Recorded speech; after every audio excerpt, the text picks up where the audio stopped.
Greetings, Mavericks and new viewers.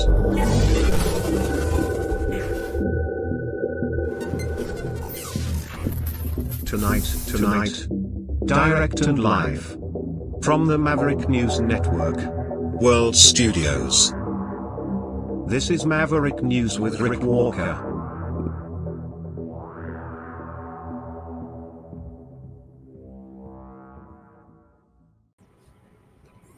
Good evening, everyone. Welcome back, Maverick family and new viewers.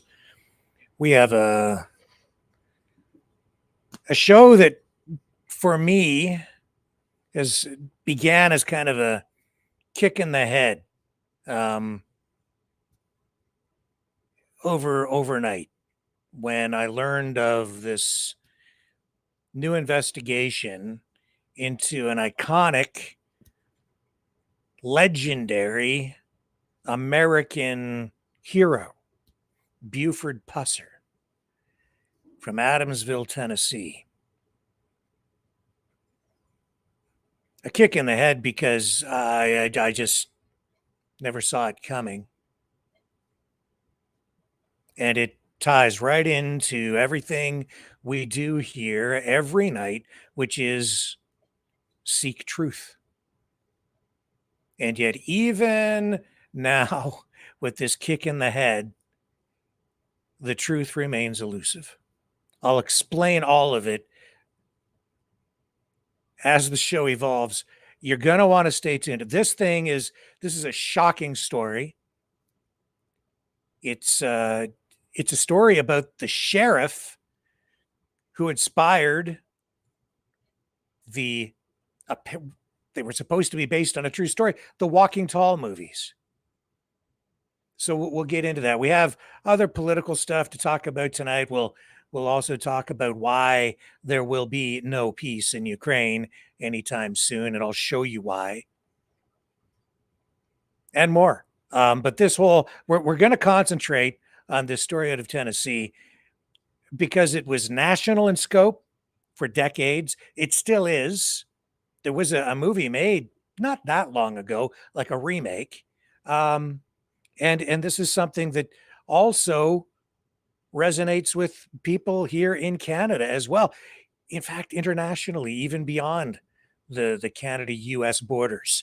So stay with me. This is a truly shocking story, and I have an exclusive interview related to this that I'm going to share with you tonight. I pre-taped it earlier today, but this is exclusive. You won't hear this anyplace else. You won't get this anyplace else, just here tonight on Maverick News. Stay with me.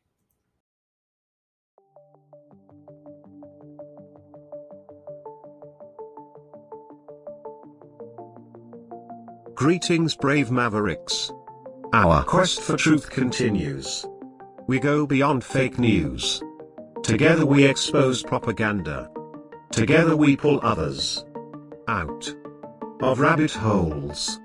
We are Maverick thinkers. We are all unique individuals, defenders of individual rights and freedoms, credible, trusted, grounded in reality. Maverick News. Defending free speech. Donate at freedomreporters.com. Do it now. Tomorrow may be too late. Maverick News. The world is watching.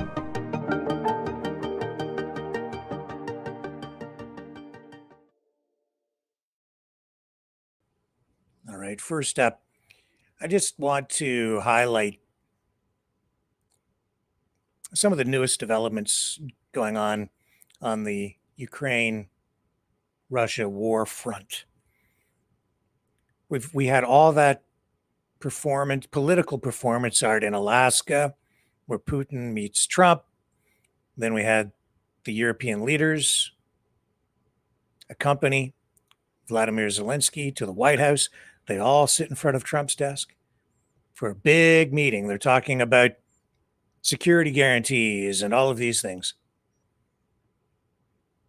Not a lot has changed, except that things have escalated. Russia has increased drone attacks. Ukraine unveils a new cruise missile, the Flamingo cruise missile. I showed you that the other night. European leaders still ramping up, getting ready for something. NATO increasing spending.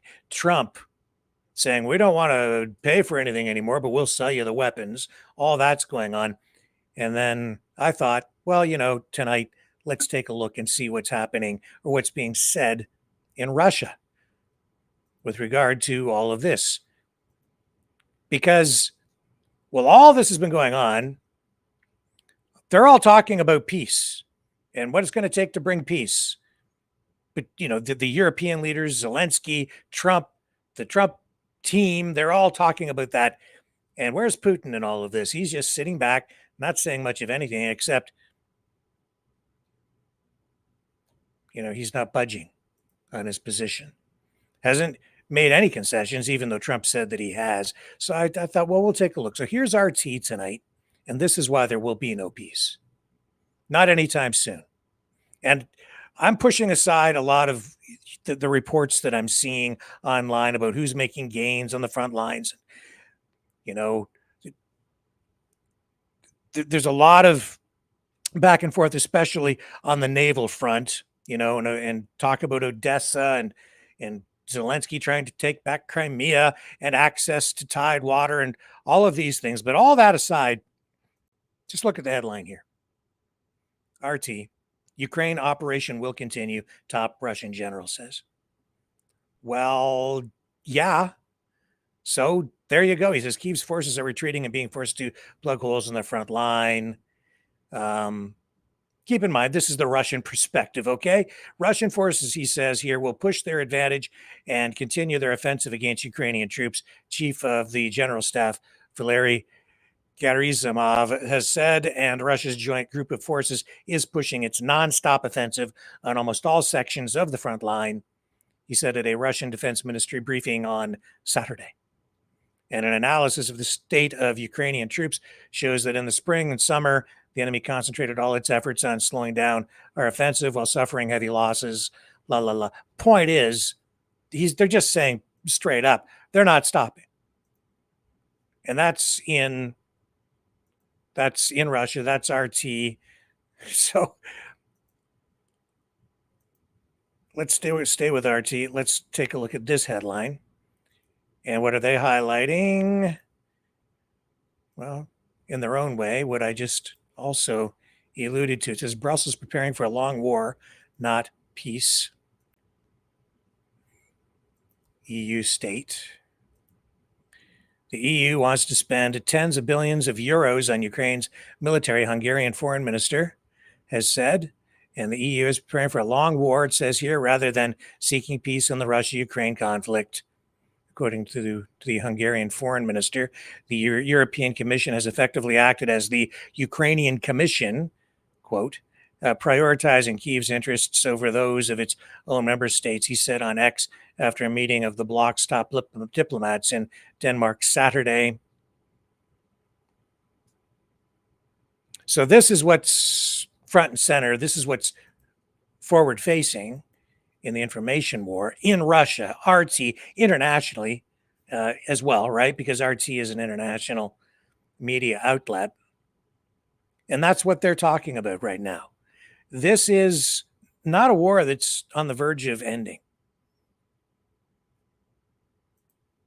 In addition to that, you go back over here to the North American side and the Europe side, and this is in defense news.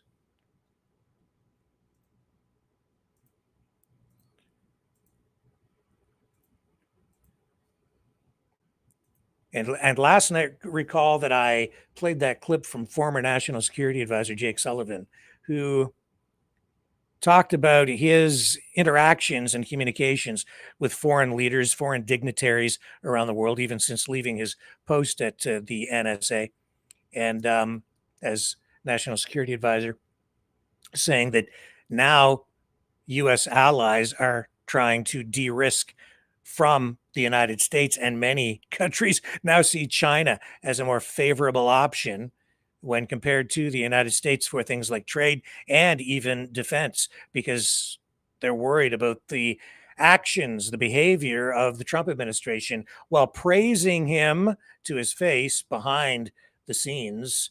A lot of people are very worried because there are very clear signs that the United States has become an unreliable partner in many respects.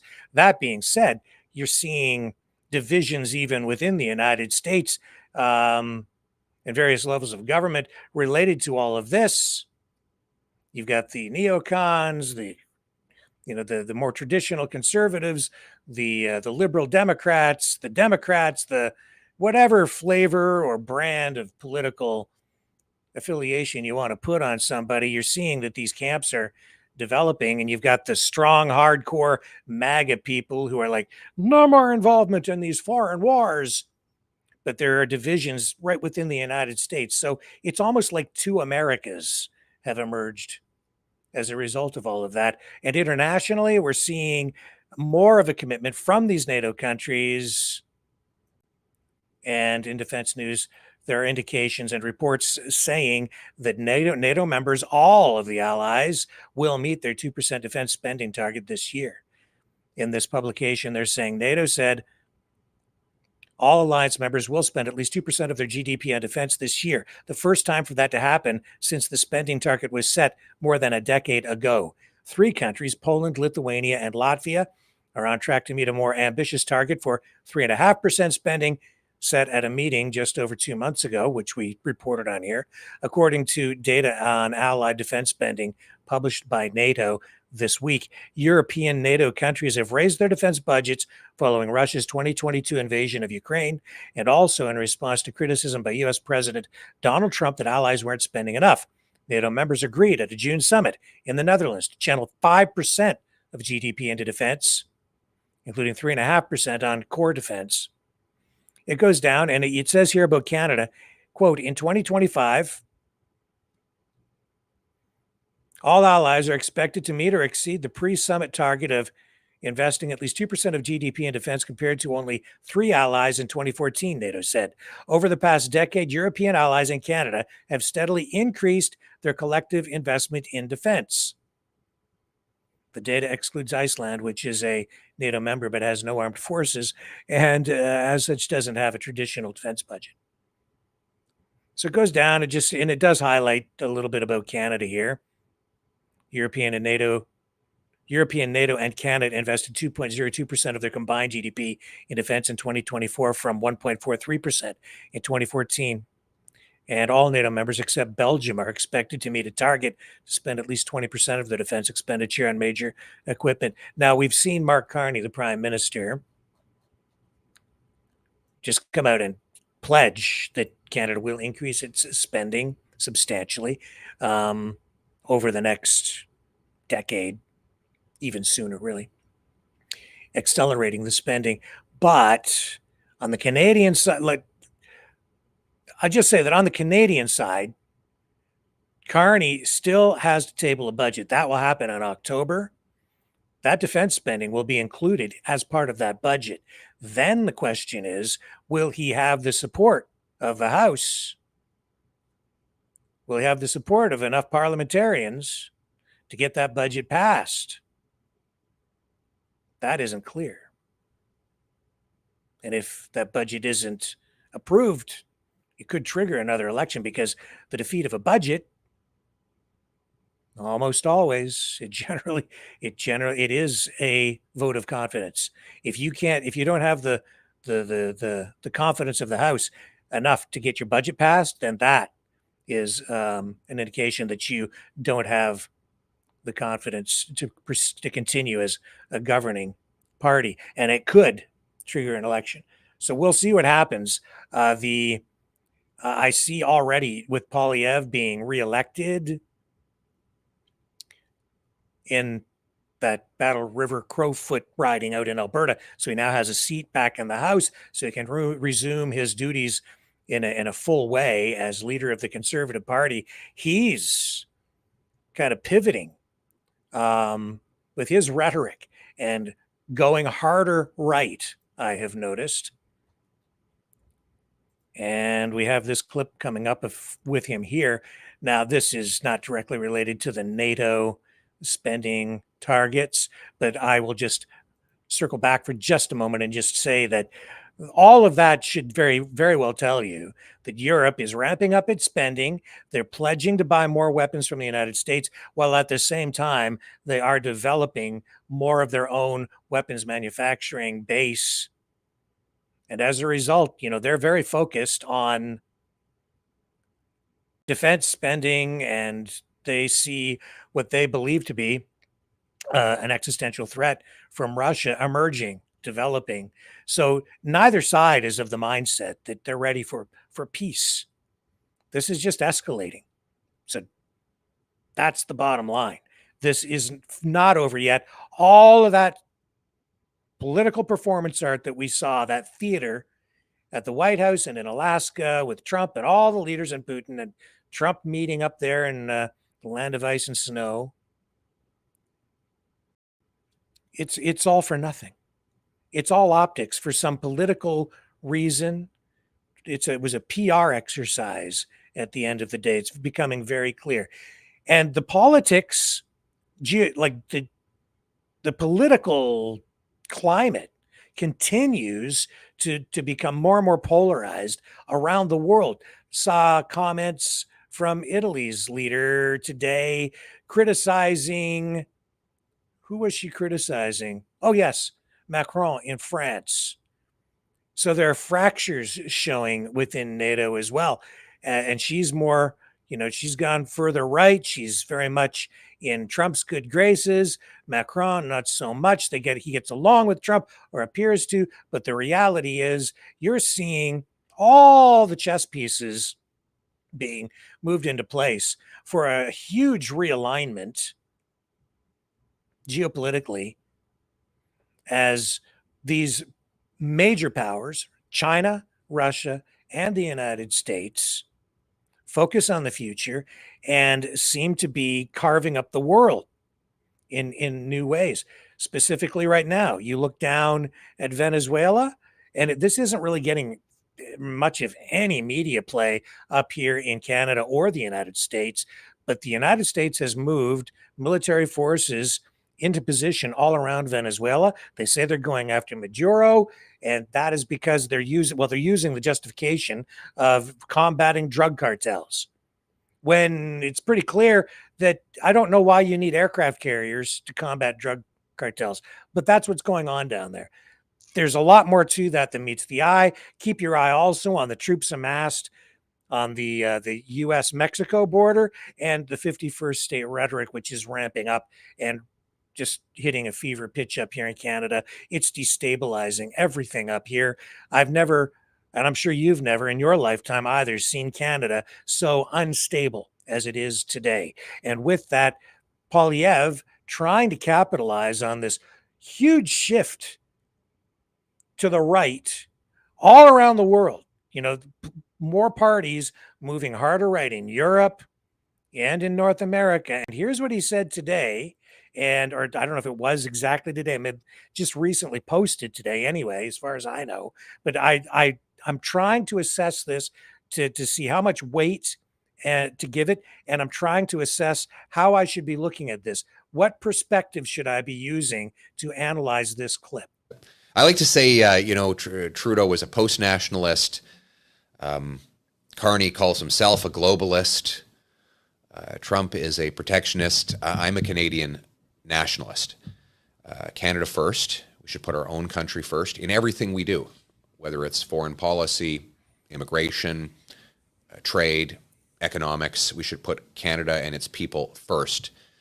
And that is a big distinction from the globalist and post-nationalist view that the Liberals have imposed with great devastation over the last decade. So I know that a lot of people will be very skeptical of him saying that. And I'm not sure what to make of it, because there isn't really a clear definition of what he means by nationalism. When I saw Trump come down that escalator and begin his campaign back in 2016, I realized that what we were seeing there was the emergence of nationalism in the United States, but there are different flavors of nationalism. Certainly, there's the form of nationalism that we saw during Nazi Germany, and I am seeing red flags, especially. In both Canada and the United States, especially in the US, with regard to that. But what do I make? I'm not sure what to make of Polyev saying that.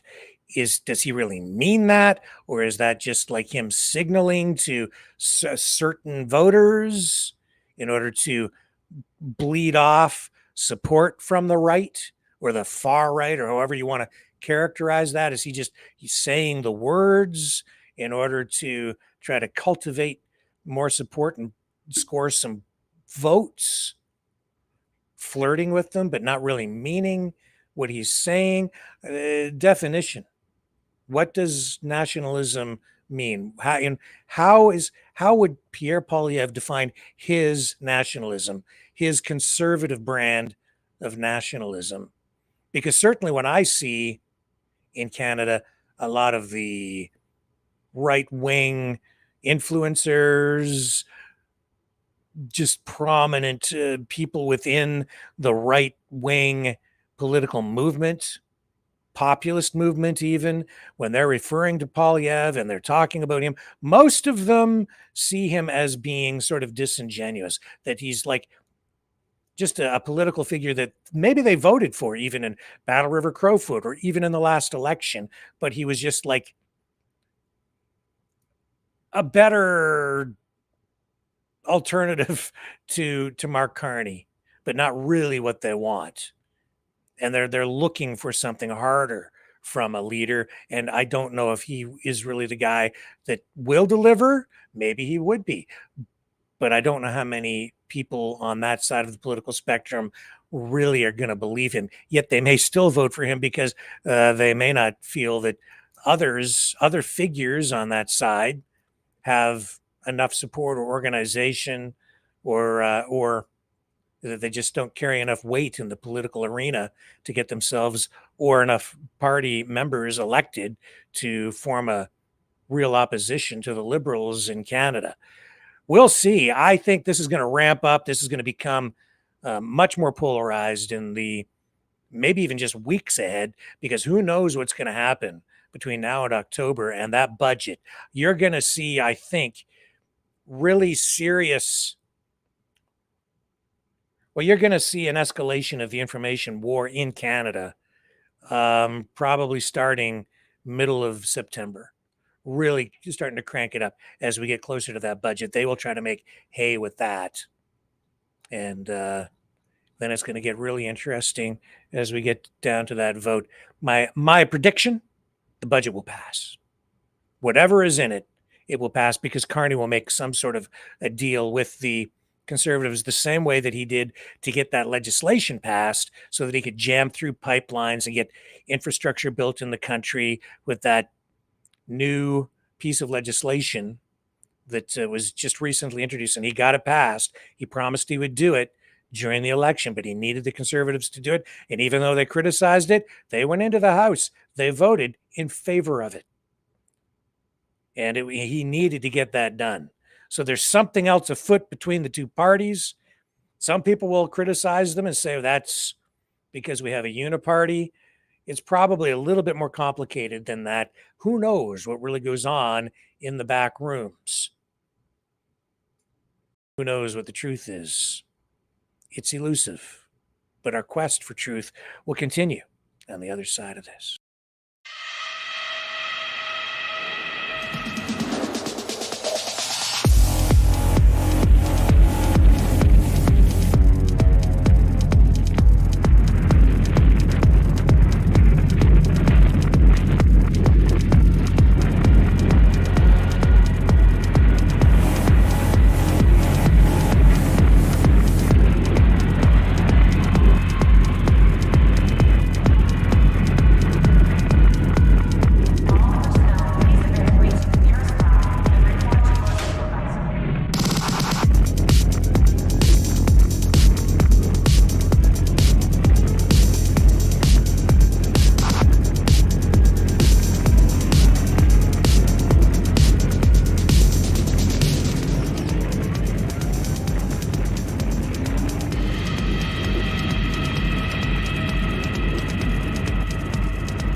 Maverick News. The world is watching. Speaking of truth, let's take a little scroll through Truth Social and see what Donald Trump is saying tonight. We should just turn this into a regular, everyday news feature here on the program, because it doesn't matter what day it is, Trump is making headlines. And more often than not, he's posting about it first right here on Truth Social. He says DC is virtually, in just 14 days, a crime-free zone, all caps. The people living and working there are ecstatic, triple exclamation point. President DJT. Then down here he says, 6 people were killed and 24 people were shot in Chicago last weekend. And J.B. Pritzker, the weak and pathetic governor of Illinois, just said that he doesn't need help in preventing crime, all caps. He is crazy, all caps, triple exclamation point. You better straighten it out fast or we're coming, exclamation point. MAGA, President DJT. What's the video? I don't know. What is this? He's taking us off site, and there's no video link to whatever it was that Donald Trump was posting there. Well, I can say this. Be careful what you ask for. You might just get it. And regardless of how they're spinning it in the media, the reality is they do have National Guard troops armed on the streets of Washington, D.C. Unprecedented. And people said, oh, no, he'll never do that. No, he doesn't want to put the National Guard into other cities. Yeah, he does. You're seeing it right now. He's clearly targeting Chicago. So look for National Guard troops on the streets in Chicago next. That's a military force deployed against the people of the United States.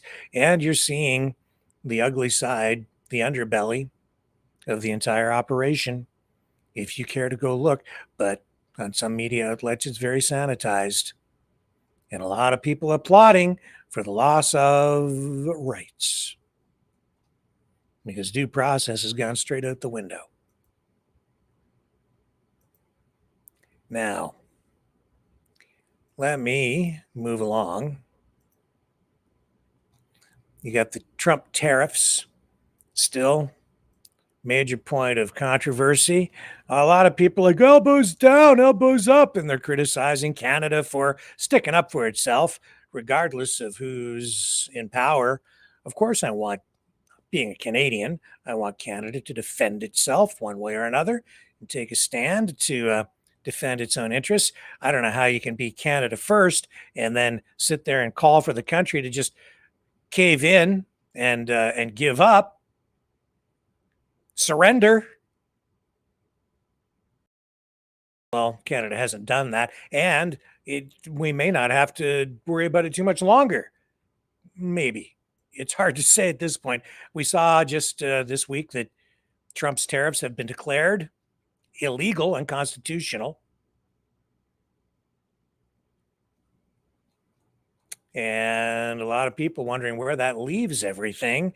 As a result of the court ruling, the tariffs are still in place at the moment, but something's going to give. I'm not sure what as this plays out. Not sure if there can be some sort of an appeal launch, what the Trump administration will do here, but he's justified these tariffs by saying that there has been this trade deficit with all these countries around the world and that it's an emergency and the courts are ruling otherwise, saying that you can't justify that given that these trading relationships have been in place the way they are or were for decades. And so here's reports like this tonight. President Donald Trump audaciously claimed virtually unlimited power to bypass Congress and impose sweeping taxes on foreign products. Now a federal appeals court has thrown a roadblock in his path. The U.S. Court of Appeals for the Federal Circuit ruled Friday, as we told you, that Trump went too far when he declared national emergencies to justify imposing sweeping import taxes on almost every country on earth. And that's true. It's weird. The ruling largely upheld a May decision by a specialized federal trade court in New York. But the 7-4 appeals court decision tossed out a part of the ruling, striking down the tariffs immediately, allowing the administration time to appeal the U.S. Supreme Court. So it's going to wind its way through the courts. Don't know how this is going to end up. Trump's on again, off again, half on, partly on, all gone, back on. Tariffs causing all kinds of chaos. And this just creating even more uncertainty, because if the legal challenge is successful, it could completely end Trump's economic plan, his strategy, which hinges right now entirely on tariffs. And again, some people saying, well, just in the call in the other night, Rick, how come you didn't see what Trump is about? What's different now compared to the way it was during Trump 1.0? It's entirely different. His economic strategy is entirely different. He didn't go to war economically with the entire world using tariffs the last time.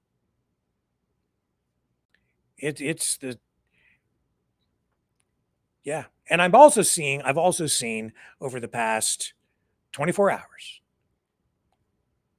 clips from the governor of the Bank of Canada, other experts taken out of context to make it look like or sound like they're saying that Canada's counter tariffs make the economy less efficient and that cuts GDP. When in reality, what those clips were really saying, what they were really saying in those clips was that tariffs in general result in less economic output because they mute or they slow down or hinder efficiency within the economy, because they send distorted signals, market signals, and businesses and individuals react accordingly and end up sometimes engaging in economic activity that is less efficient than it could be. And so you have opportunity cost that results in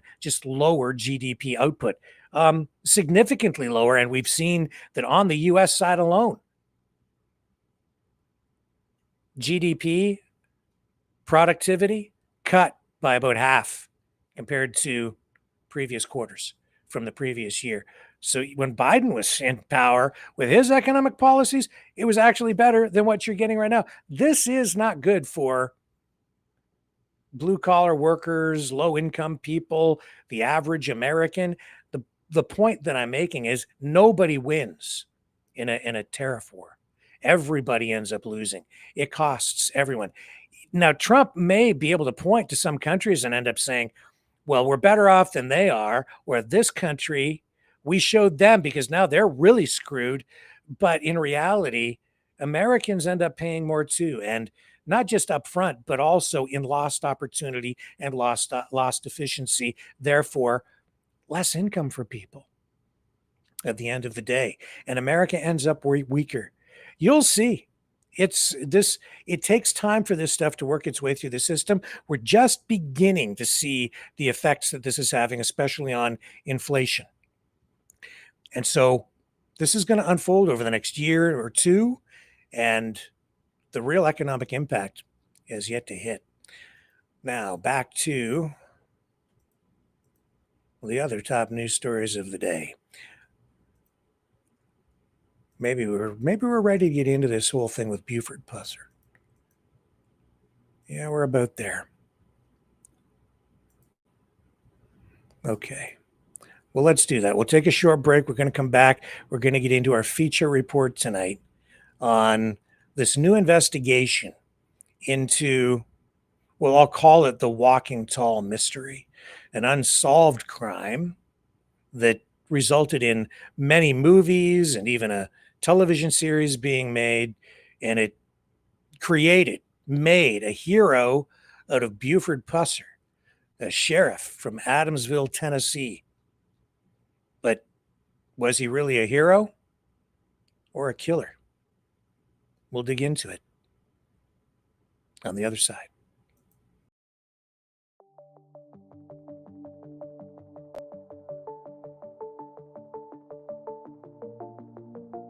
Greetings, brave Mavericks. Our quest for truth continues. We go beyond fake news. Together we expose propaganda. Together we pull others out of rabbit holes. We are maverick thinkers. We are all unique individuals, defenders of individual rights and freedoms, credible, trusted, grounded in reality. Maverick News, Maverick News. Defending free speech, Donate at freedomreporters.com. Do it now. Tomorrow may be too late. Maverick News. The world is watching.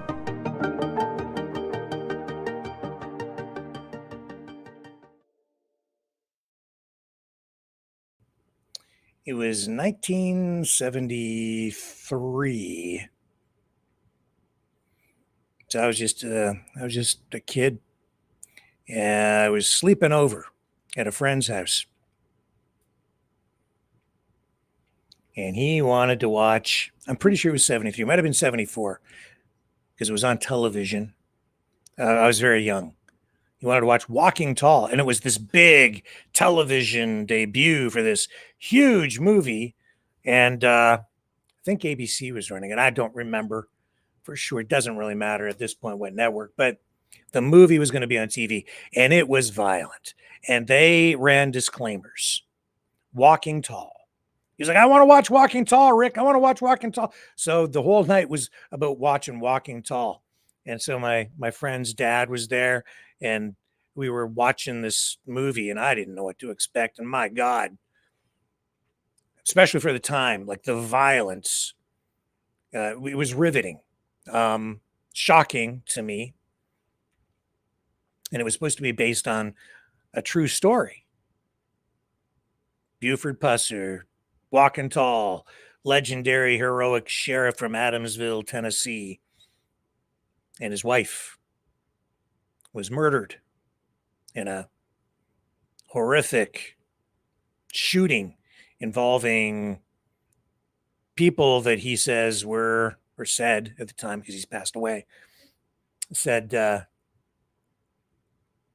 came up on their car. He was going out on a call in the middle of the night, I guess, and he brought his wife with him for the ride. Or was it in the movie? It was daytime, but I think in the story that was related to it actually happened in the evening. His wife's riding. These cars pull up alongside, and they start firing a hail of bullets. His wife is killed. He gets his face shot off, but survives after many surgeries in the hospital. He becomes this legendary lawman, and he'd been already, making headlines as a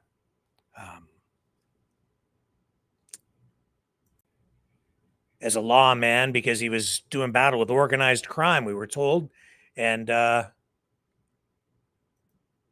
standing up to some of the toughest guys down in Tennessee. And that stick right there, that was what made him a legend, because, he kind of took matters into his own hands. It wasn't really vigilante justice, I guess, because he was the elected sheriff, reelected in 1968 for a third and final term. And you see the scars on his face right there from the gunshot wound to his face. And there he is there. And there are two, the movie posters, one from the original movie. I believe that was 1973. Joe Don Baker played the lead role, played Buford Pusser, and Elizabeth Hartman, I believe, was the woman who played his wife, if I'm not mistaken. And then in 2004, Hollywood made another movie, a remake, Walking Tall, with The Rock, Dwayne Johnson. So this was the stuff of, Americana. This has been my entire life, really, pretty much. Something that I grew up with, a story that I thought I knew, had come to understand to some degree. I thought I knew the story, but now there were always rumors about what the truth of the matter was. What really was the true story behind this? Because the killers never actually found. The killer, Buford Pusser's wife, murdered in that car, and the people responsible never caught. Well, that was now over 50 years ago. And this week, investigators, after several years of looking into the matter again, after receiving a tip about where a gun used in the commission of the offense apparently might have been found. So they, I guess, were given a tip on a weapon, and one thing led to another. They exhumed the body of Buford Pusser's wife. The whole story now seems to be unraveling in a really major way. These rumors about, what the truth really has been hidden all these years, now it looks like it is actually maybe coming out. News conference. Became aware of it overnight. And here's the District Attorney General, Mark Davidson, explaining why inconsistencies found by investigators led them to use modern forensic techniques over the course of at least a couple of years. They've been re-examining all of the evidence, and they now say they are as close to justice, true justice, as they ever have been. And they're saying that the sheriff probably killed his wife. I say probably because he's dead. He died in 1974. We'll get into that. But now he can't be charged and taken to trial.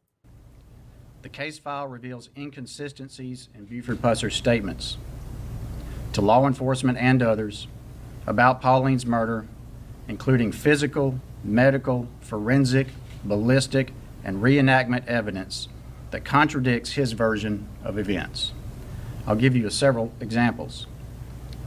Dr. Michael Revelle, emergency medicine physician and medical examiner, opines with a reasonable degree of medical certainty based on crime scene photographs, post-mortem photographs, the notes of the then medical examiner, Dr. Peeler, the statement of Sheriff Pusser and his then chief deputy, and Sheriff Buford Pusser's own statements that events did not occur as stated by Buford Pusser, and that Pauline Pusser was more likely than not shot outside the vehicle and then placed inside the vehicle. Dr. Revelle opines that cranial trauma suffered by Pauline Pusser depicted in crime scene photographs does not match interior crime scene photographs of the vehicle. Dr. Revelle opines that blood spatter on the hood outside of the vehicle contradicts Buford Pusser's statements. Dr. Revelle opines that the gunshot wound to Buford Pusser's cheek was a close contact wound, not long range, as Buford Pusser described, and likely self-inflicted. Kansas Bureau of Investigation Special Agent in Charge Corey Latham and National Forensic Academy Training Specialist Jason Jones conducted 3 series of bloodstain pattern analysis tests to replicate the bloodstain patterns on the hood of Pusser's vehicle, and concluded that the bloodstain patterns were inconsistent with Buford Pusser's statements and indicated that someone was injured both outside and inside the vehicle. Ballistics expert Dr. Eric Warren states in his report that the physical evidence in the case does not support Buford Pusser's version of events and instead is indicative of a staged crime scene. Also, the cartridge locations, bullet trajectories, and bloodstain pattern on the hood are inconsistent with Buford Pusser's statements. The autopsy of Pauline revealed a healing, prior to death nasal fracture on the right side of her nose, most commonly caused by interpersonal trauma. Our office, after review of the case file, believes that the TBI has produced evidence sufficient to create probable cause, meaning more likely than not, that would allow us, if he were alive today, to present an indictment to the McNairy County Grand Jury for their consideration against Buford Pusser for the murder of his wife, Pauline. That obviously cannot happen, but there is probable cause to believe that Pauline's death was not an accident, not an act of chance, but based on the totality of the TBI investigative file, an act of intimate, deliberate violence. Because the file speaks so strongly with its evidence, and because the case is of such public interest, we invite you to review the case file for yourselves. Were he alive, Buford Pusser would, like all of us, be presumed innocent until proven guilty. TBI investigative files are confidential under state law with very limited exceptions. Thanks to the excellent investigative work by the TBI and the public interest and historical significance of this case, our office, along with the TBI, made the decision to make this file a public record after closure by the TBI. We also made the decision to transfer custody of the file to the University of Tennessee at Martin, which has campus centers in our district and West Tennessee, including Selmer in McNairy County. UTM Chancellor Yancey Freeman and the University of Tennessee at Martin have generously agreed to serve as the long-term custodians of the investigative file. Their commitment to maintaining and preserving the integrity of those records will ensure that future generations, scholars, historians, and citizens alike, will have access to the investigative file for inspection, for study, and for reflection. Our office went through the judicial process needed to get to this point. We recently filed a petition in the Chancery Court of McNairy County to release the TBI investigative file as a public record. Yesterday, Chancellor Bill Cole signed an order granting that request and making the file a public record. The file is in the process of being finalized by TBI and transferred to UTM. This, like the investigation itself, is a methodical and careful process to ensure high-quality access to this case and this investigative work. I understand everyone wants instant access to the file, but as you will hear, there is a process in place and a timeline. This case is not about tearing down a legend. It is about giving dignity and closure to Pauline and her family and ensuring that the truth is not buried with time. The truth matters, justice matters. Even 58 years later, Pauline deserves both. And at 10:22 this morning, I got an email from Oakley Dean Baldwin, which said, "Mark, on behalf of the Mullins family members, Griffin, Robert, and Trula Hall, many cousins, and other family members, we thank you for giving Pauline a voice from her grave." Wow. 58 years later, a voice from the grave. And some people are saying that they should leave well enough alone. They're saying this is just too hard on the family. But I'm going to bring up a video that the Texas Bureau of Investigation highlighted during this news conference. This is a family member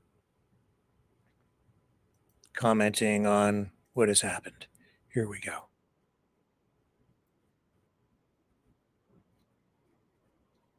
Griffin Mullins. He is the brother Griffin of Pauline Mullins. Mullins Pusser. This is the brother of Pauline Pusser.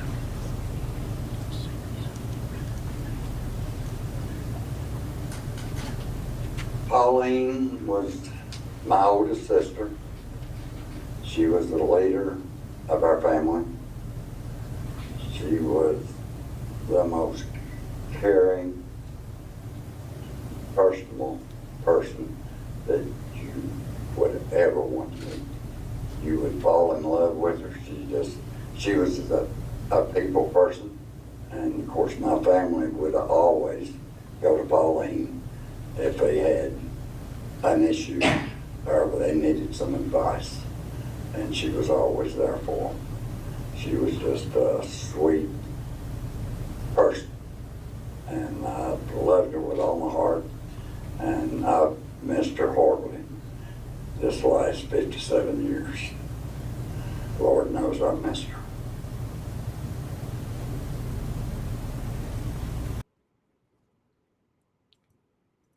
And you know, this story is being highlighted here tonight because this investigation and the revelations coming from it really just mark the beginning of a new chapter in this story. It is not over.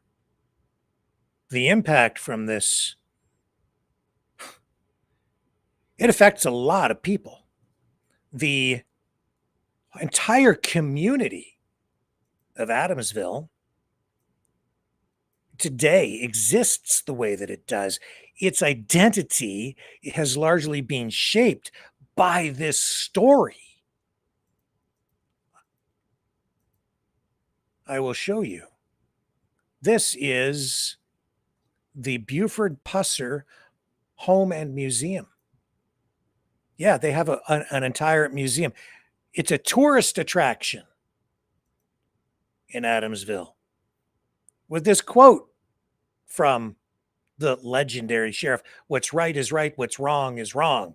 It doesn't matter who you are, Buford." Viewed by many down there as this iconic hero who always stood up for what was right. Always rumors in the background that he may have been involved in the very organized crime that he purported to be fighting, that he may have actually been responsible for the death of his wife. Now, this new investigation, new forensic techniques being used, the exhumation of the body, all of the evidence pointing directly at him as being the culprit, the person who was responsible, who perhaps staged the entire crime scene and maybe shot himself, because the evidence shows that the wounds to him, apparently, according to what the investigators are saying, that it was self-inflicted and from a close range, or appears to be. But of course, there will be no trial because Buford Pusser passed away in 1974. He was a very interesting character. Yes, he actually wrestled and defeated a live grizzly bear because he, as you'll see here in a moment, he also had a brief career as a professional wrestler. But the community relies heavily on tourism, driven by the Buford Pusser, Pauline Pusser story and the movies, which elevated this to a piece of Americana. Back to, hang on here. I'm going to take you back to these slides. Those movies, huge, huge advertising vehicle really for the entire community of Adamsville, right? And as I say, there's a picture of Buford Pusser when he was a professional wrestler and showman, actually made national headlines, got national attention as a wrestler when, yeah, he actually wrestled a grizzly bear in the ring, a real bear. So he's a big man, big presence. I don't know if that phrase, walk softly, not, he didn't coin it, walk softly but carry a big stick, but he maybe helped define it, because it was this big stick that he carried around that also made him famous, because people knew that if you were on the wrong side of the law, if you were into gambling, prostitution, rum running, moonshining, bootlegging, Buford might show up with his stick and give you a good wallop. well documented that he did that. And that was in the movies and TV shows, not just one movie, several movies. That movie in 1970, produced in 1973, might have been 74 when I saw it, just stuck with me.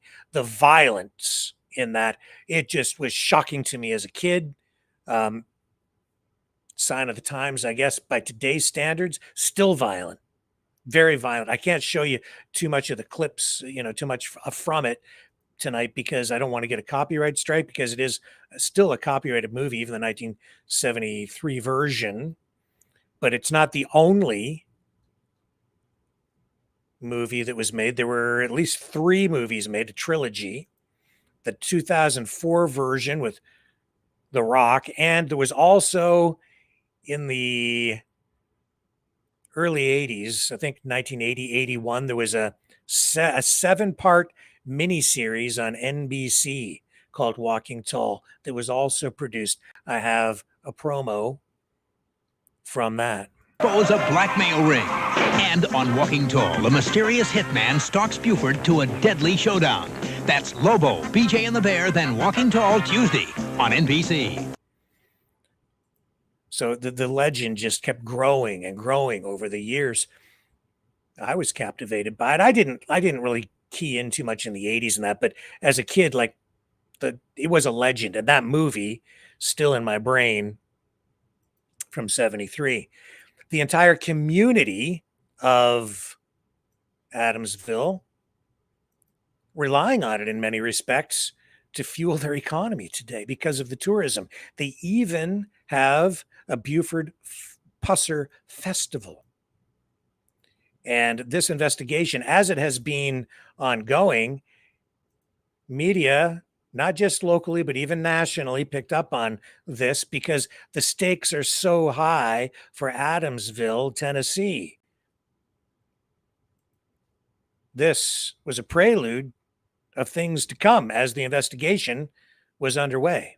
Buford Pusser is arguably Tennessee's most famous sheriff. He died back in 1974. Now, 5 decades later, his hometown honors him. Continuing with our special reports, lawman, legend, News 2's Mark Kelly takes us to Adamsville and a festival named in memory of the man famous for walking tall. Every Memorial Day weekend. Like so many towns across America, Adamsville, Tennessee is kicking off summer with a festival. But this one is different. Yes, it has the fast rides, but it's also named after one man famous for single-handedly taking down prostitution and bootlegging. Buford Pusser was sheriff here more than 5 decades ago, and sometimes it shows. Now, you're just 10 years old. What do you know about Buford Pusser? I don't know what that is. But ask others, and it feels like Sheriff Pusser was just here. How about you ladies? Do you know about Buford Pusser? Did you born and raised here? I was. And so what do you remember about him? Him being the sheriff. Yeah, because I hate to say it, but my father spent time in his jail. What kind of stories would your father tell about Buford? He told a lot of stories because my father used to make moonshine. Oh, so you definitely know. And my grandfather. And so I'm sure Buford wasn't all that much liked in your home. No, not really. In the 1960s, McNairy County was getting a bad reputation as the home of criminal organizations like the State Line Mob and the Dixie Mafia. A local historian says Sheriff Pusser busted as many as 57 illegal moonshine operations in just 1 year. But some of those have been exaggerated over the years as well. So you knew the name Buford, but what did you hear about him? What were the stories that were shared? Well, I heard about how he cleaned up our entire county of drugs, and also he did it his way. Let's just say it like that. And he was bad to the bone. And when I mean it, back in those days, he cleaned up well. So he was very well known, and it just kind of grew and grew. Is he a hero? I think so, yeah. Why is he a hero? Well, he tried to do the right thing with everything. However, a shadow also looms over Pusser's hero status and this year's festival. The report on his wife Pauline's cold case could be released any day now. The TBI exhumed her body and started taking a second look at this case a year ago after a tip. Ever since her murder, some have criticized the investigation, saying Sheriff Pusser killed his wife and covered it all up. What if this report comes back and he is the one that killed his wife? What if that happens? How does that change McNairy County? I don't know. I guess a lot of people would change their mind, but I'd just say let the festival go on and leave everything where it's at. I mean, I don't think he did. So You'd say just let it rest. yes, just let it rest. In Adamsville, Mark Kelly, News 2. So then the question is that the right thing to do? Just let it rest? Tennessee Bureau of Investigation trying to give Pauline Pusser a voice from the grave. Do you want the truth? Can the community handle the truth? Can they afford the truth? Where controversy goes, politics is sure to follow, or maybe vice versa, or both go hand in hand.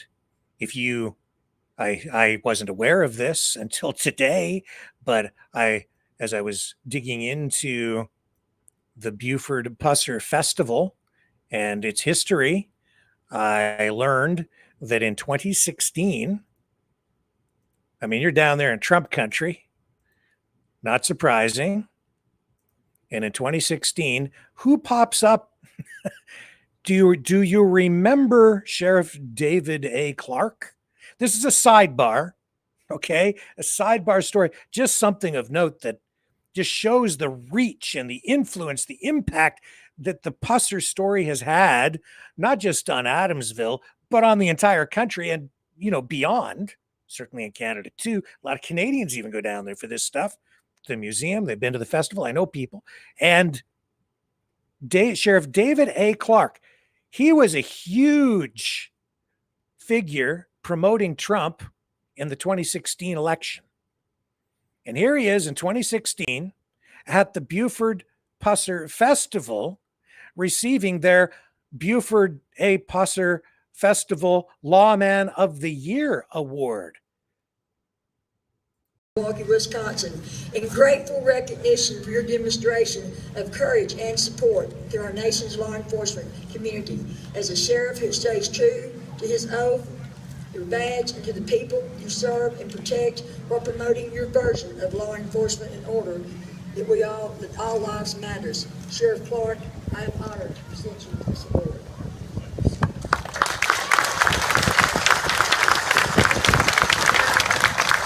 Words for Sheriff Clark is going to speak to you because I know you'll want to hear this in person, not just on TV. Truth is stranger than fiction. I don't know if do you remember Sheriff Clark? I certainly do. He was, a huge figure that Trump kept referring to. He was on Fox News. He was he started to do the speakers, circuit. And in, I think it was 2016, 2017, he made just as much from speaking engagements as he made from his job as a sheriff in Wisconsin. As a result, about a year later, he resigned from his position. Now, no reason in his resignation letter was given, but it is interesting to note that he was just immersed in controversy after endorsing Trump, going down there to Adamsville to get that award. So idolized by many and another lawman thrown into controversy. He was accused of being negligent because of a death in prison, which involved dehydration of an inmate. It was deemed to be a dehydration homicide and a stillborn baby after a shackled inmate gave birth. And he was also ended up being barred from Fox News after all the Trump stuff in 2018 because he was criticizing the network. So you just no stranger to criticism and controversy. I thought, honestly, when I was viewing Sheriff Clark back in 2016, he seemed like a very straight shooter, very conservative, obviously. But he absolutely was a polarizing figure as well. Anyway, that's just a bit of a sidebar. So there he was at that fair. I was like, holy smokes, it's David Clark. And remember, here's a clip from Clark at the Republican National Convention as Trump was seeking election for his first term. Just in case you didn't get a good gander at him, I'll bring it up here, full screen. And I'll give you this clip from the Republican National Convention with Sheriff Clark. You'll remember him when you see this. Ladies and gentlemen, I would like to make something very clear. Blue lives matter in America.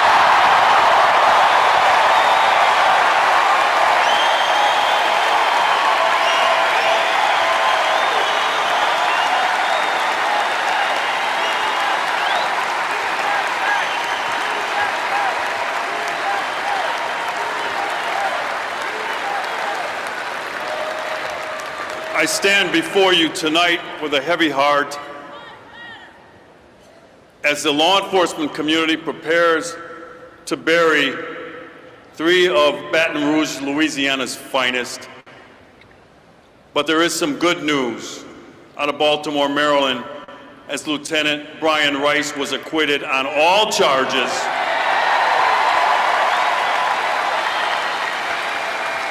in the malicious prosecution of activist State's Attorney Marilyn Mosby.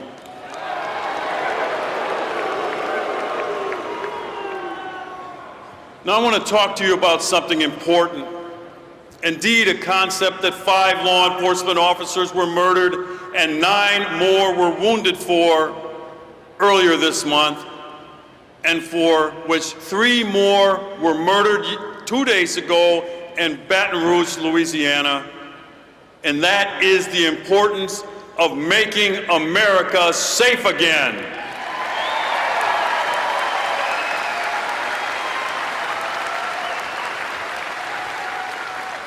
So I don't want to conflate Sheriff Clark with what has gone on in Adamsville. He's just, as I say, a sidebar, but it also highlights how politicized this whole thing has become.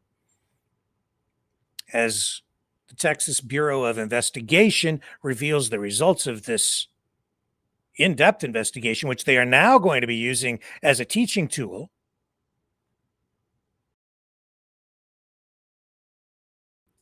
some people just say, I don't believe it. And they're criticizing the investigators for reopening the case. You heard it in that report. Just let it lie. Is that justice? If he did murder his wife, is there not at least some sort of justice in bringing the truth forward? Do you owe it to her? Do you owe it to the family? These are difficult questions, especially when you consider the impact that the blowing up this story, this legend, this myth, the impact that can have, the negative repercussions that it can have on the entire community. So much so that the mayor of Adamsville is going to be having a meeting, I believe, within days, sometime this week, a community meeting to discuss what is the community going to do now, because they rely so much on tourism. Their festival, the museum, they have businesses in town, restaurants, all kinds of other businesses that cater to tourists who come from all over the United States and certainly Canada and even parts of Europe to visit because of the movies, the story, the legend of this taking care of business, no messing around, no nonsense lawman from Adamsville, Tennessee, Buford Pusser, the inspiration, the guy who carried the big stick and inspired those movies and that television series, Walking Tall, worldwide fame as a result. Well, these are complicated questions. It's extremely unfortunate. So even today, people have benefited financially. The community has benefited in many ways because of this legend.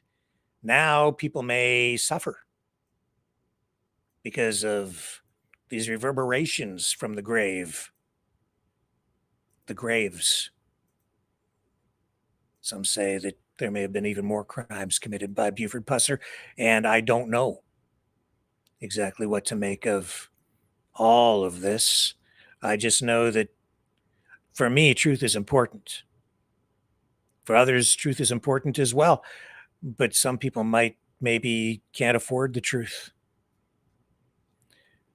We're going to take a brief break, and when we come back, I have an exclusive interview with the former fan club president for Buford Pusser, who talks to us tonight about what impact this is having on the community and even on her own business.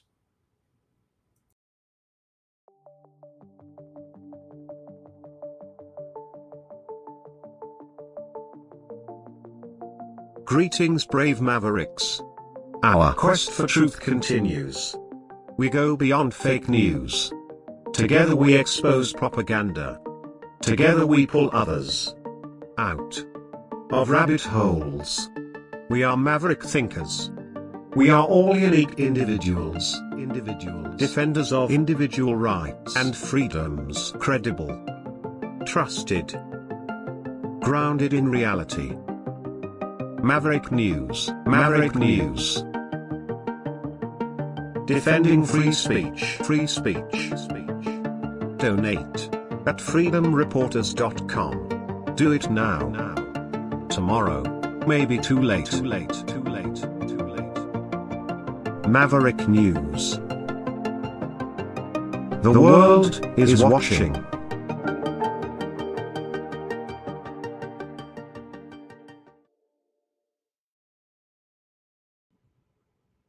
Tragedy, true crime, these are things that America seems to embrace, certainly on the media side and in mythology. It's not so much a Canadian thing. This is one of the differences between Canada and the US. They really embrace these stories, these tragedies, even whether it's the James Dean death and his Porsche, which is, the missing, the disappearance of the car, the wreckage, or other things like that. Well, in Adamsville, Tennessee, at the Buford Pusser Museum, you can pick up in the gift shop DVDs of the movies, or you can see the car that Buford Pusser died in a crash in 1974, not long after the first movie came out. This is a picture of his Corvette, which ended up smashed up under very mysterious circumstances as well. Some people believe there may have been foul play involved. That also is an incident that remains mysterious to this day. Buford Pusser killed in crash, walking tall as sheriff in McNairy. There's the Memphis Press Scimitar headline. That was in August of 1974. There's the media advisory going out, letting everybody know that the whole case has been revisited, reopened, that new evidence suggests that Buford Pusser killed his own wife. And the wreckage from that car, as you can see right there, that's on display at the museum. You can go see that car, and a lot of people do. Now, this is the owner of Kokomo's 50s Diner in Adamsville, Tennessee. This is Cora Daniel, restaurant owner. She is also, when she was 17 years old, the president of the Buford Pusser fan club. I got a hold of Cora today, and she graciously granted me this interview, which I'm sharing with you here now tonight on Maverick News.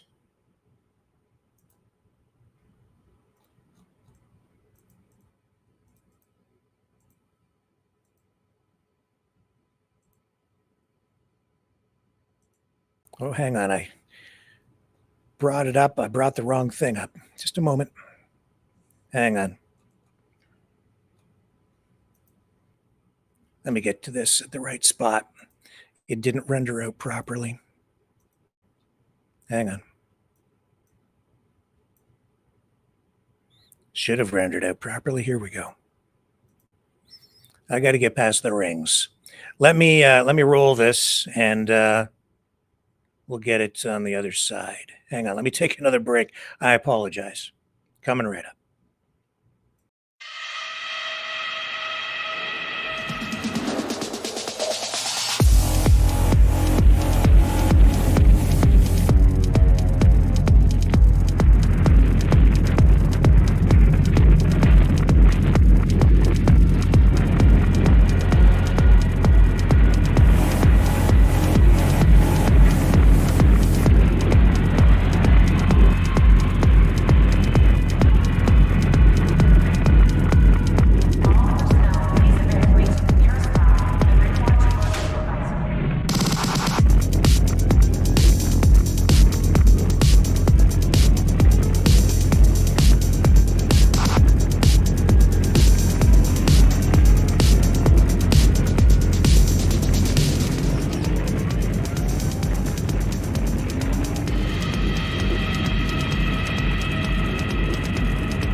Maverick News. The world is watching. Okay, let me see if I can just did business. I just wondered if go. Here we go. Kokomo's? Well, hello there. My name is Rick Walker. I'm calling from Maverick News in Canada.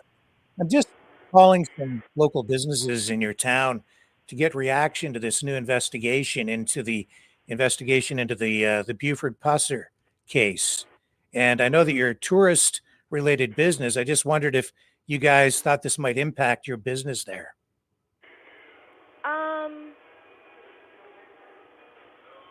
No, just a second, please. Sure, thank you.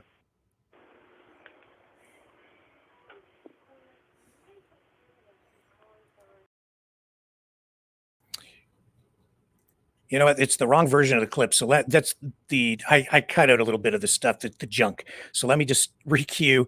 I have to find the actual edited, rendered version for you. I do apologize. I do have it. Just one moment.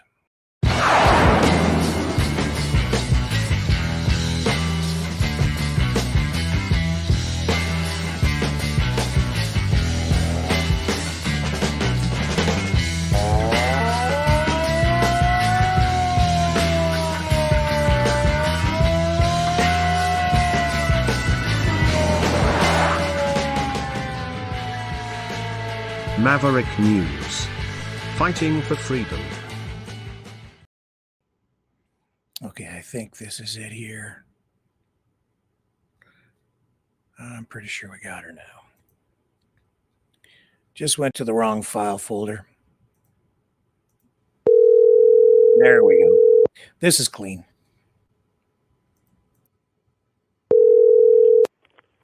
Hello. Hello, my name is Rick Walker. I'm calling from Maverick News in Canada. We've become aware of the new investigation into the Buford Pusser case, and something I grew up with myself, even up here in Canada, very aware of the legend of the sheriff. But because of this new investigation, I'm just I'm calling around to some different businesses in your community to get reaction and find out if you think this might have any impact on tourism or what impact it might have on the community. I'm not sure. It's also new right now, but in my opinion, I mean, I think it's crazy. Yeah. I mean, I don't know. I just don't think they can find out that kind of thing after this long. Yes. We thought it was ridiculous when they dug her up, just to try to find it, because I don't think they can prove anything after that many years. Yeah, over 50 years since he passed away, right? 57 years since she had been dead. Yeah. He died in 74, I believe. Yes. And she died in 67. But they dug her up last May, and it was just, we thought it was awful when they did that. I don't know what the motive behind it is, but I'd like to know, because I think there's something behind it. I see. I mean, that's just my opinion. And I think, I know all the family, and I know that they're being hurt by this and all the things people are saying. And I worked for him when I was a teenager, and he was not an evil person. I don't think he killed his wife. I see. So you knew him personally? You worked for him? I worked for him when he very first had his first movie. I was his fan club president.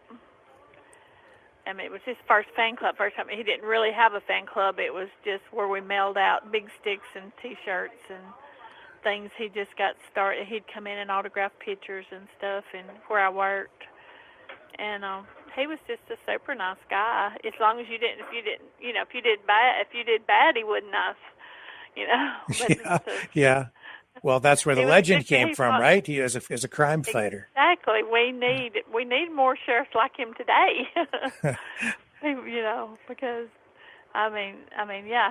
If you did wrong, he would take care of you. Well, he was a family man and loved his family. I don't believe that he killed his wife. Yeah, but he a man of presence too, because he was a large man. I think he didn't have a background in wrestling at one point even. He did. Yeah. He did. Yeah. Yeah. So the impact that his story is, I mean, the whole community there really is today shaped around the legend, the story. They are the whole community. So, I mean, I don't know. That's all we got. Why kill the legend, I don't know why they're trying to do that. But there's always been rumors and stuff, but I just don't think he did it. That's just my opinion. So, yeah. And, I mean, I don't think they can prove that he did. And it's just, as far as shooting himself, if I was going to shoot myself, I wouldn't shoot myself in the face. I just don't believe he done that either. Yes. Well, 57 years went by. I know that, as you just said, that there have always been these allegations surrounding all of it. And I guess even with this new investigation, they've said in the news conference, I think it was yesterday, that it still only reaches a level of maybe probable cause. Like, it's not a definitive decision. This isn't something they've actually proven beyond a reasonable doubt at this point. Right. Is that correct? As far as I know, that is. And they didn't, because they did not dig him up to check his wounds or whatever, where he was shot.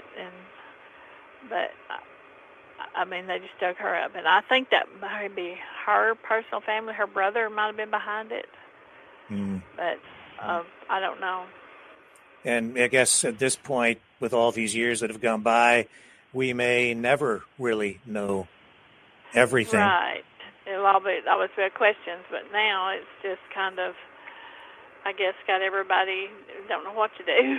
Yeah. How big is the festival and the tourism business as a result of all of this? Because there have been many movies. I think there was one even in, was it 2004 with Dwayne Johnson? Yeah. I don't know the year, but yeah, Dwayne Johnson did one. Yeah.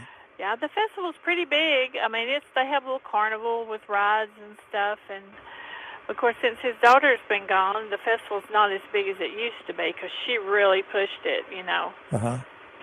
But she's been gone for a few years now, and that was his only. All of his children are gone. He had 2 stepchildren and her, and so they're all gone now. So he has one great grandson living in this town, and that's probably the closest he's got. His other granddaughter lives in Texas. Wow. And so you were the president of his fan club when you were younger? When I was 17. Yes, and I'm 70. Well, we have something in common there, I guess, because we sort of both grew up with Buford Pusser, because I remember as a young, preteen watching the Walking Tall movie on television. It was a huge movie, and it wasn't just something that impacted your community. It affected all of America. Have people. Well, see, I have a restaurant here and a small diner, and we have people all the time that come all the way into here, just to this small town of like 2,000 people, to go to the Pusser Museum. Yes. So, not just from the United States, but from Canada as well. I know people from. We have people from everywhere come to just for that, and and the people at the museum, we're friends with them, and they send all their people down to us, and anybody that's coming through that don't know about it, we send them to the museum. Yeah. So the museum's his home where Yes. he lived. Do you think that this investigation and publicizing it in this way threatens the community in some way? I'm worried about it, but I mean, I'm hoping that it'll just make us more popular. Well, controversy isn't always necessarily bad publicity. Sometimes it's not, and that's why I thought maybe they'll just make it more popular. Well, yeah. I listen. I really appreciate you taking the time to speak with me today. Okay, what was your name? Cora. My name is Rick Walker. I'm with Maverick News Rick. up here in Canada. I appreciate you sharing these comments with me. Say something good about us because we're a good town. Well, you sound like a very lovely lady, and Thank you. and regardless of the outcome of the investigation, it's certainly still a big piece of history, and something that still is worthy of attention. Yeah. I think Yes, I'm hoping that it doesn't kill the legend in our town. I mean, hopefully it'll just all come. Everybody.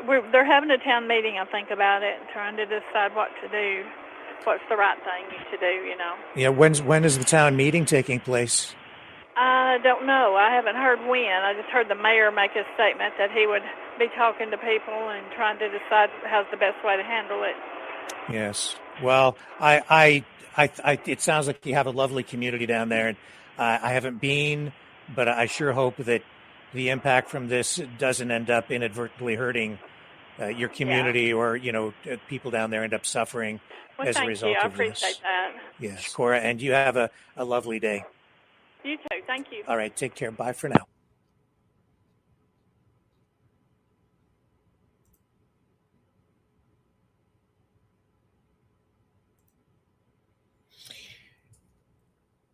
What was that phrase I coined a couple of weeks ago?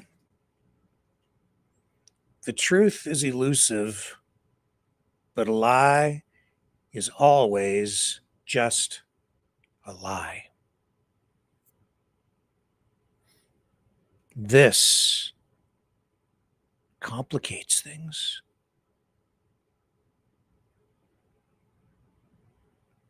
America may have been living with the Buford Pusser lie for 57 years. Look at the impact that has had. A myth. The money, the injustice, or maybe, as some people assert today, The investigation, this new investigation, is in itself politicized, casting instantly, in a very American way, doubt on what some people say is finally revealed truth. I don't know what the lie is, because in this case, even for me, this piece of Americana and mythical pop culture and history, the truth remains elusive. If we ever even had truth with America, maybe America, as I grew up with it in my mind, and even today, remains a myth. Maybe because I remember America as a youth through eyes of innocence, shattered in part overnight. Whatever it is that is out there, even if it doesn't exist, I sure wish I could get that innocence back. I won't be here tomorrow. I'm taking tomorrow off, but I'll be back Monday, 7 p.m. Eastern. On the flip side.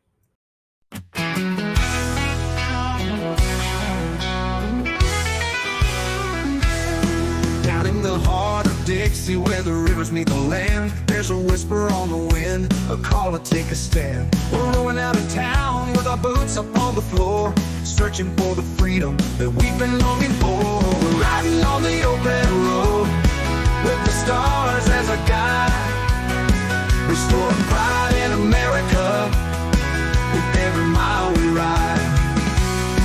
From the mountains to the prairies to the oceans, wide with foam, we're saving America, bringing freedom back home. Got my guitar in the back and a flag flying high, we're singing songs of glory under the big old sky. From the south to the north, from the east to the west, we're on a mission to put our nation to the test. We're riding on the open road with the stars as a guide, restoring pride in America with every mile we ride. From the mountains to the prairies to the oceans, wide with foam, we're saving America, bringing freedom back home.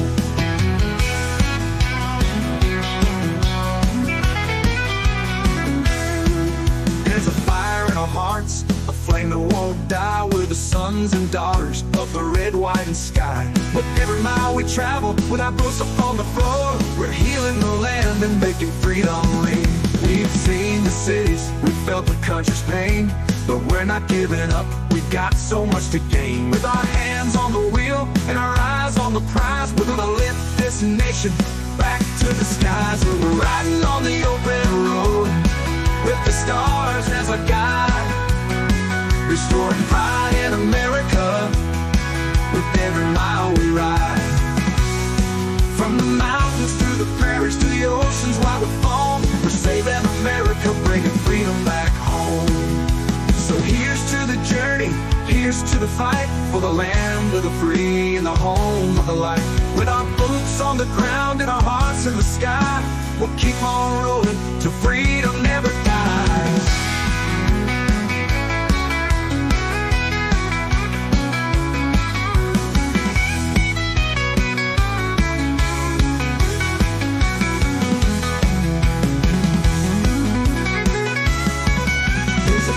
To the journey, here's to the fight, for the land of the free and the home of the light. With our boots on the ground and our hearts in the sky, we'll keep on rolling till freedom never dies. We're riding on the open road with the stars as a guide, restoring pride in America with every mile we ride. From the mountains to the the phone. We're saving America, bringing freedom back home. We're healing never dies. We're healing never dies.